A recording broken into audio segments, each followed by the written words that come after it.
say. I mean, I do study the Bible. I read the Bible. I've had my own personal experiences that have led me directly to to this belief system, and that were supernatural. You know, things that happened that just could not have happened naturally. And that being, and I'm very critical that way. I'm like, is there any way? You know, and I'm kind of like, nope. This is something outside this realm going on. You know, there's no other explanation for this. And that directly led me to the Bible. And it led me to church. In fact, I asked the question after, I don't know if I ever told you, but I had the 7 days where women were answering my questions. I don't know if I ever talked to you about that.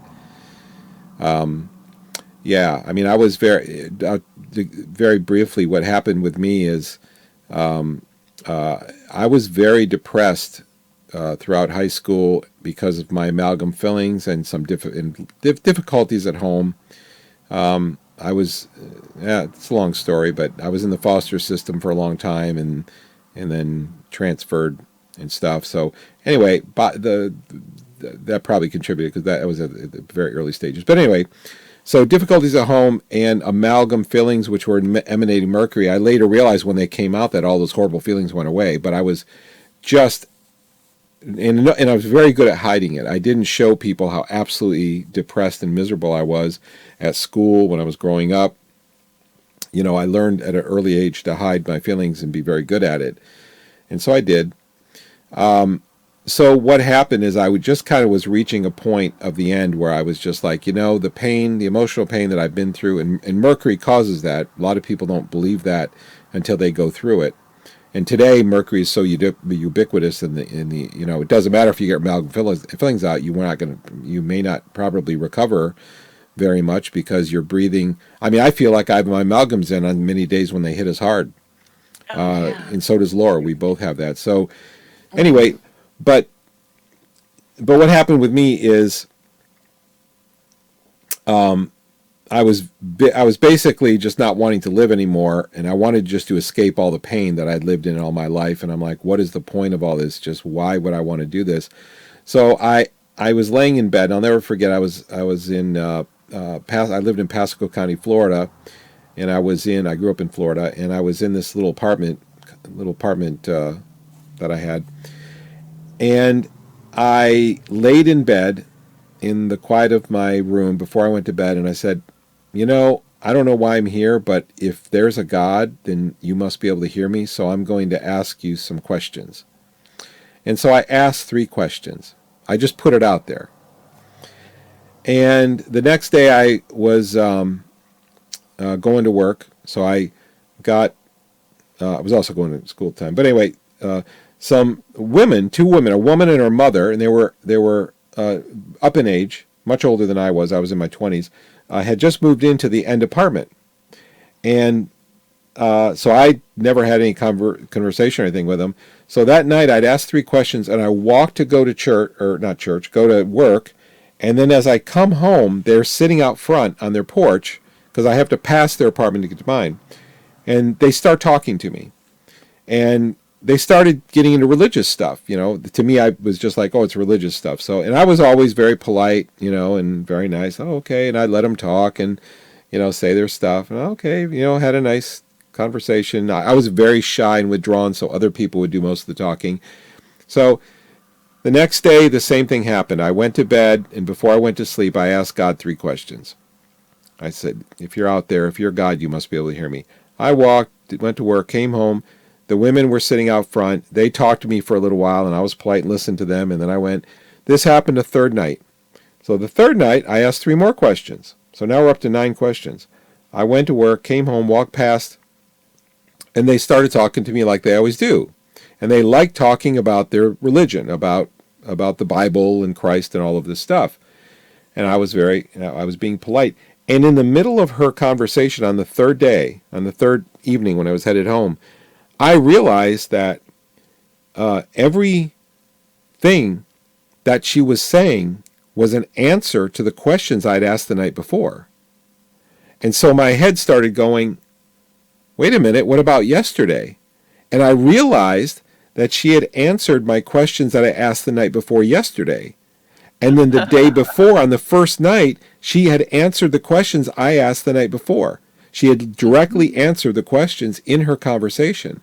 So on this third day, on this third day of this happening, she was talking to me, and I started racing in my thoughts, thinking, like, what is happening? This woman, and this has happened 3 days in a row.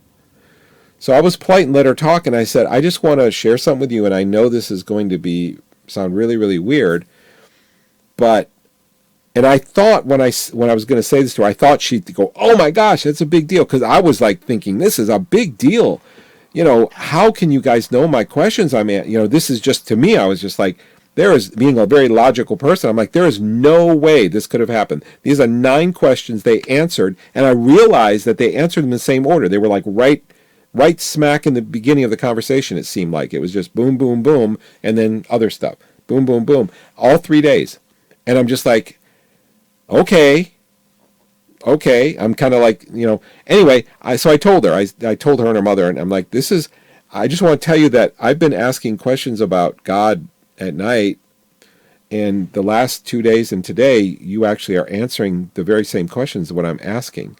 And I thought they were going to be like, you know, oh my gosh, that is so wild, because I was feeling that way. And they were like, well, of course, that's how God works. He works through people. And then she just kept talking about whatever she was talking about. And I was like, disappointed. I was like, why is this not a big deal, you know? So this happened. This continued to happen for the next 3 days. And so this was all just priming me like, okay, these women are either CIA agents and they have planted a high sensitivity microphone in my bedroom and they can hear me whispering my questions, or something supernatural is actually happening here. So on the 6th night, after this kept happening, I just said, okay, God, obviously you must be listening, as weird as this whole thing is, because I would feel stupid telling anybody I'm talking to the air. I suppose you want me to go to church or something, so what church do I go to? I had no idea, because there were all these churches. I didn't even know the Bible. You know, I didn't know what the first, you know, the chapter and verse. I didn't know what the numbers on each side of the colon were. I knew nothing about this. So I go to work, come home, walk past their apartment, and the women are not out front of their apartment. So I'm like, what's different? I walk past her door. She opens the door and peeks her head out as I'm passing. And she goes, do you want to go to church tomorrow? That's all she said.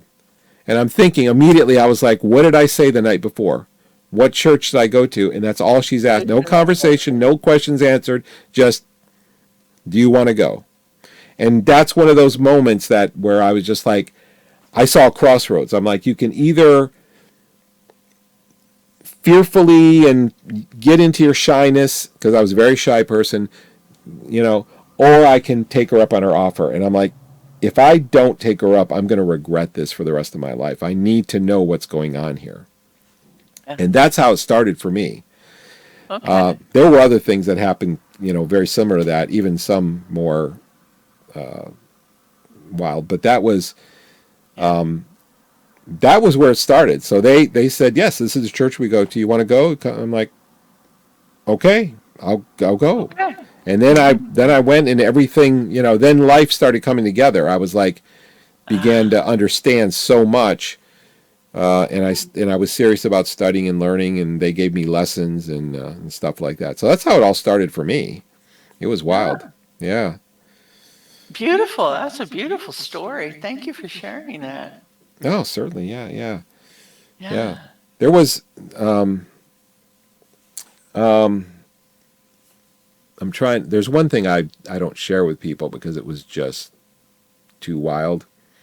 Nothing's too wild here. I know, I don't know. I try to be comfortable with sharing it because I don't ever, it was just too weird, and I always have tried to get comfortable, but I'm kind of like, oh, that's too wild, you know, that even the one, I know the thing I just did was wild, but this was. But here's another thing that happened to me, is that I was working at what is now Pasco Hernando State College in Florida. I worked in the theater for 11 years. It was called Pasco Hernando Community College when I worked there. So I worked there for 11 years. And I was making minimum wage. Back then it was $4.25 an hour. Well, I could barely make my bills. and Of some course. expense came up with my car or something. I don't know I don't remember what it was, but I ran out of money. I had $20 left in the bank, or 25 or something. I think it was 25. It was 20. I don't know. It was 20. I believe it was 20. 25. No, no. I had to keep five. That's what it was. You had to keep $5 in your account. That minimum. They had rules. Very different from today. Where I don't know. Find a bank that would allow such a small amount of money. But anyway, back then it was $5. And I had no money, and I literally could not make my electric bill. I had no idea how I was going to pay it, and I did the math and looked at my income, which was so low, $4.25 an hour. Things were a lot cheaper back then, but still, I'm renting this house. I'm living alone, and I'm just like, I don't have any idea how I'm going to make it. And so I prayed about this, and my prayers are to Yeshua, or to Yahweh through Yeshua. That's how I pray. And I told him, this is my situation. Obviously, but I have to pray and tell you about it. So please help me. And as an act of faith, I'm going to take the last $20 out of my bank. I'm going to take 20 of the 25 because I can still keep the 5 in there and they won't start charging me some kind of penalty or something. And I'm going to give it to the church that I'm going to, where I'm still learning about the Bible and all that stuff. And I'm just going to believe that you will help me with this problem. Yeah. So I went to church. This was a Saturday night. I went to church the Sunday morning. This was a church in Newport Richey, Florida, where I lived, where I grew up. Went to church. Church lets out. And before I get out of my row and start leaving, a kind of an acquaintance of mine in the row in front of me introduces me to a couple people who had asked, and they wanted some stuff in their house fixed, and they're willing to pay somebody. And they said, we heard you're kind of a handyman. Would you like to, is this something you can do? And I'm like, yeah, okay, I can do that. Sure. I'm thinking, okay, that's cool, whatever. I'm driving home, and I knew the guy across the street from me was named Don. We were kind of friends a little bit, more than we were acquaintances, friends, whatever. He had his own small business. So I'm driving in. I'm ready to turn in my driveway. He comes racing out of his house and waves me down. So I pull over. Hey, what's going on, Don? He says, my son did this, and I fired him, da-da-da-da. And I need someone to help me with he had a painting business and painting and dry power washing, whatever. He said, I need somebody right away. He said, are you available? Can you? And I'm like, well, I work in the theater, so I'm working second shift. So I have to be at work at 3 and I get off at 11:30. He's like, that's perfect because we go to work at 9 and I can let you off, by 2 and pay you like $11 an hour was what he pays. And I'm like, $11 an hour was more than twice what I was getting paid, almost 3 times. I was like, and he said, yeah, just come here, because he was across the street. So just meet me here at 9 o'clock and we'll go to work and whatever. And I'm like, okay, I get back in my car and I get ready to turn, and I rented out the other bedroom in my house just to try to make ends meet. I was doing that for a while. My roommate, who I was renting a house to, was like, Russ, he was like waving me in. After I got in my car and I was just getting ready to turn in the driveway, he said, you got a phone call. That was back, no cell phones back then. So I'm like, oh, okay. So I get in, drive in, go get the phone, pick up the phone. It was a guy I know from high school who owned one of the largest DJ companies in Florida. He had made a DJ company and he expanded it and all this. Russ, I just lost my DJs. I've got these parties I can't handle on the weekends, not during the week. Not whatever, but they're Friday nights and Saturday nights. Can you DJ? I'll give you 150 or whatever it was a shot for a night. I got all the equipment there already, but I need somebody to DJ. That was hard for me because I was shy, but I'm like, okay. After that, my landlords, because I was renting a house, before I owned a house, my landlords called me. Bart calls me. He was from Miami, called Miami. I'm from Miami. He had this accent. Anyway, so I always remember he was such a character. He says, hey, I heard, I didn't know, we're looking for somebody. We've got all our rental properties here. We need somebody to fix electrical outlets and shampoo carpets and do stuff like this on the weekends. You available during the weekends, like during the day? And I'm kind of like, we'll pay you. It was something like 10, $12 an hour or something. And I'm like, Yeah. oh my God, this is like big money, man. I'm going to move to New York or something.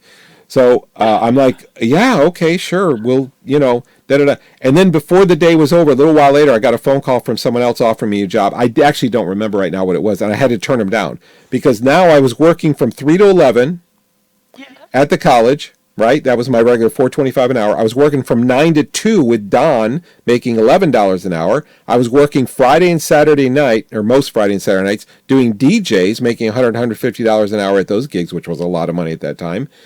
And now I was working during the day on the weekends, doing house cleanup and shampooing and fixing electrical stuff for the Rileys, who were my landlords. So the day after I made that promise to God, I got 5 job offers. That is Well, the first one wasn't, it amazing. was just a one timer. But anyway, I got 5 job offers. I had to turn the last one down because I was like, I don't have any more time left. Don't have any I more can't. time. Ever since then, I never had another money problem. Oh, I how had money in my pocket. I could wonderful. go eat. I was making so much money. So it's kind of like he didn't give me money. He gave me work, which makes sense because that's what a parent Which does. is money. Yeah.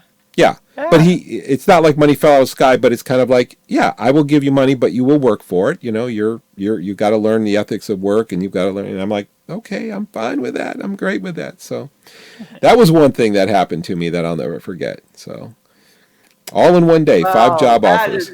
that is amazing story. 5. Wow.